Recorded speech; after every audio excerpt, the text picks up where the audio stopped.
Assalamualaikum warahmatullahi wabarakatuh. Perkenalkan, kami dari kelompok 6. Berikut perkenalan, saya Dwi Rahmatika Istinafila, NIM 40. Saya Putri Syafaatuliantia, NIM 47. Saya Rizka Afis Salama, NIM 418. Saya Syifa Fauzia, NIM 436. Saya Muhammad Ali Irham, NIM 458. Kelompok 6 akan menjelaskan tentang sistem reproduksi nal hidup. Berikut penjelasannya.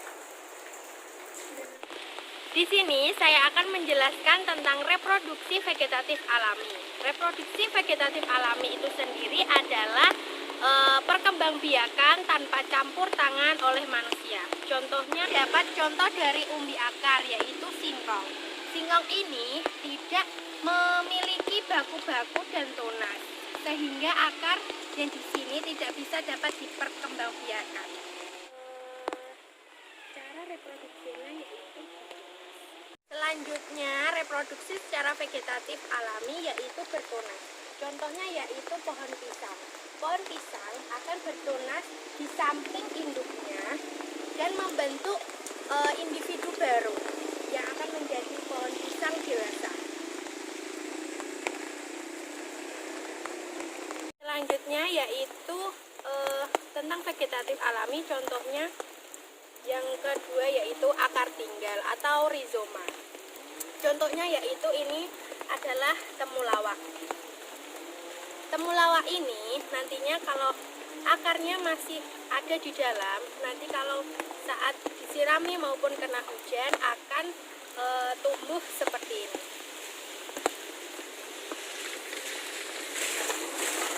Selanjutnya yaitu umbi lapis atau bulbus. Umbi lapis ini modifikasi dari daun.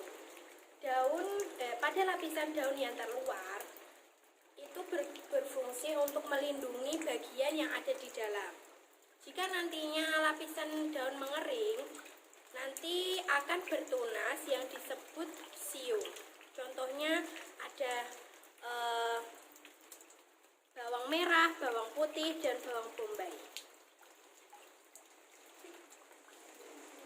Selanjutnya, saya akan menjelaskan tentang reproduksi vegetatif alami. Apa sih reproduksi vegetatif alami itu? Yaitu reproduksi yang tanpa campur tangan manusia. Contohnya umbi batang, umbi akar, umbi lapis, geragi, terus tunas, dan tunas adventif. Yang pertama yaitu umbi batang. Umbi batang itu mempunyai akar yang di dalamnya berfungsi untuk menyimpan cadangan makanan. Contohnya kentang. Selanjutnya yaitu geragi. Geragi merupakan tumbuhan yang akarnya menjalar ke tanah. Contohnya stroberi. Selanjutnya yaitu reproduksi vegetatif buatan.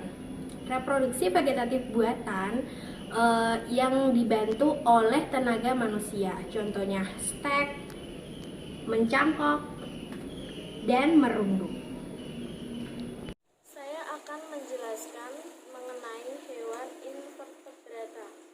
Hewan invertebrata yaitu golongan hewan yang tidak mempunyai tulang belakang. Ciri-ciri dari hewan invertebrata yaitu 1. Tidak mempunyai dinding sel yang menyokong tubuhnya. Kedua, sebagian besar tubuhnya tersusun dari protein dan kolagen. Yang ketiga, memakan bahan-bahan organik yang terurai. Contoh hewan invertebrata dan cara geraknya. Ini adalah laba-laba bergerak dengan kaki. Yang kedua, ada bintang laut bergerak dengan kaki tabung. Terus ada udang bergerak dengan kaki. Ubur-ubur bergerak dengan tentakel. Ada gurita bergerak dengan tentakel, dan lintah bergerak dengan otot perut.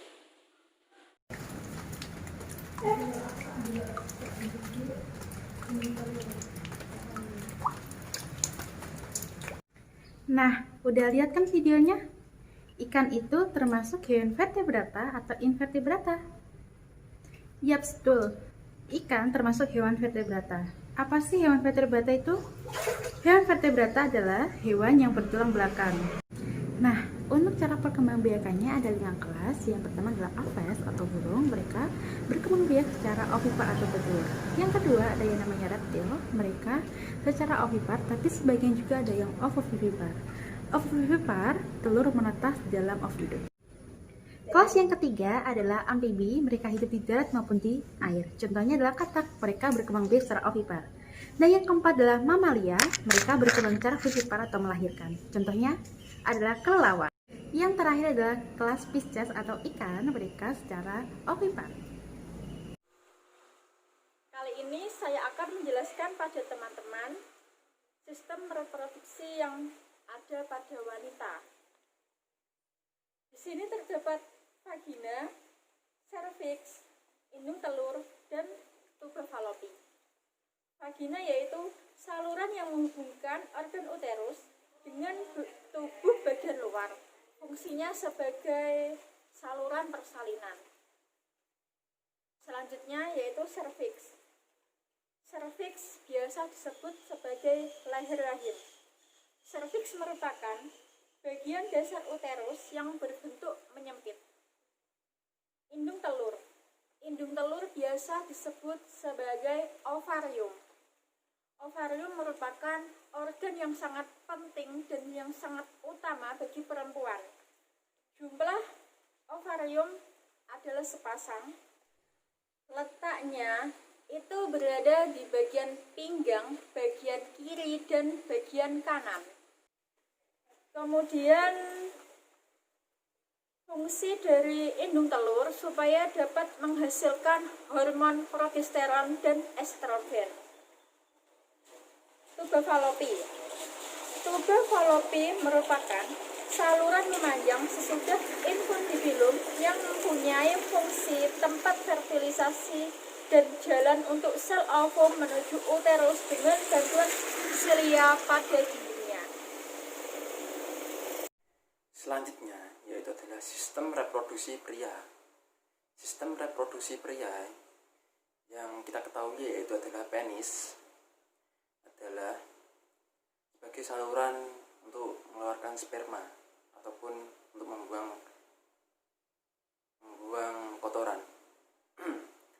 Di penis sendiri terdiri dari kulit luar, testis, kepala penis, uretera, jaringan erektil, uretera, tulang kemaluan, kandung kemih, vas deferens, skrotum, epididymis, kelenjar koper, kelenjar prostat, saluran ejakulasi, rektrum, vesicula, seminalis.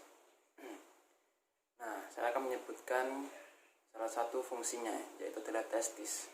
Testis adalah tempat untuk menyimpan sel sperma. Jadi, sel sperma dalam tubuh seorang pria itu adalah dalam testis.